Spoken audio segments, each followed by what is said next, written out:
ഒറ്റ രാത്രി കൊണ്ട് പ്രകൃതിയുടെ വികൃതിയിൽ നഷ്ടമായത് ഒരു പിടി മനുഷ്യ ജീവനുകളാണ്.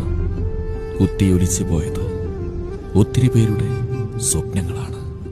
ഇന്ന് നേരം പുലർന്നാൽ ചെയ്തു തീർക്കാനുള്ള ജോലികളെക്കുറിച്ചോർത്ത് സമാധാനത്തോടെ കിടന്നുറങ്ങിയവർ. പക്ഷേ പലരും ഇന്ന് കണ്ണു തുറന്നില്ല. സ്നേഹനിധിയായ ഉപ്പയെ നഷ്ടപ്പെട്ടവർ, പ്രിയപ്പെട്ട ഉമ്മയെ നഷ്ടപ്പെട്ടവർ, മക്കളെയും ഭാര്യയും സഹോദരിമാരെയും സഹോദരങ്ങളെയും നഷ്ടപ്പെട്ടവർ. ദുരന്തഭൂമിയിലെ നിലവിളികളും ആർത്തനാദങ്ങളും കണ്ണു നനയിപ്പിക്കുകയാണ് നാഥ. വാർത്തകളിൽ കാണുന്ന ദൃശ്യങ്ങൾ കരൾ പിടക്കുന്നതാണ്. സഹിക്കാൻ കഴിയുന്നില്ല.